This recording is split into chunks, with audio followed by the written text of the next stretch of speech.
Hi guys, welcome back to my channel. మీ Pavi Sweety. So ఇవాళ egg biryani చేసుకుందాం.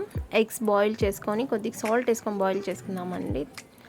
ఆనియన్స్ కట్ చేసుకొని స్టవ్ మీద కుక్కర్ పెట్టి ఆయిల్ వేస్తాము. సో చెక్క, లవంగా, బిర్యానీ ఆకులు వేసుకొని వేయించుకొని కొంచెం ఆనియన్స్ వేసుకుందాము, కరివేపాకు, గ్రీన్ చిల్లీస్ కూడా వేసుకుందామండి. కొద్దిగా వేగాక టమాటో స్లైసెస్గా కట్ చేసి పెట్టుకోవాలి. సో కొంచెం ఒక 2 టేబుల్ స్పూన్స్ జింజర్ పేస్ట్, పుదీనా కూడా వేసి వేయించాలి.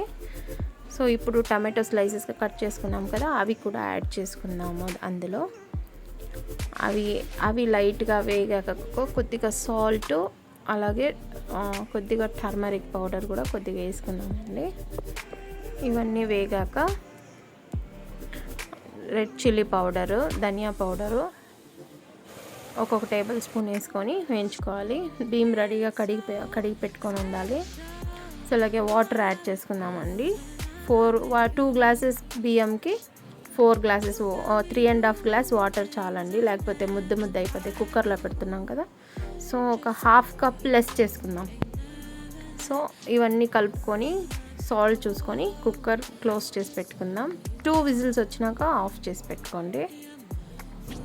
సో మనం బిర్యానీ రెడీ అయిపోయింది. ఇప్పుడు ఎగ్స్ని తీసుకొని ఎగ్స్ రెడీ చేసుకొని చుట్టూ గార్లిష్ చేసి పెట్టండి.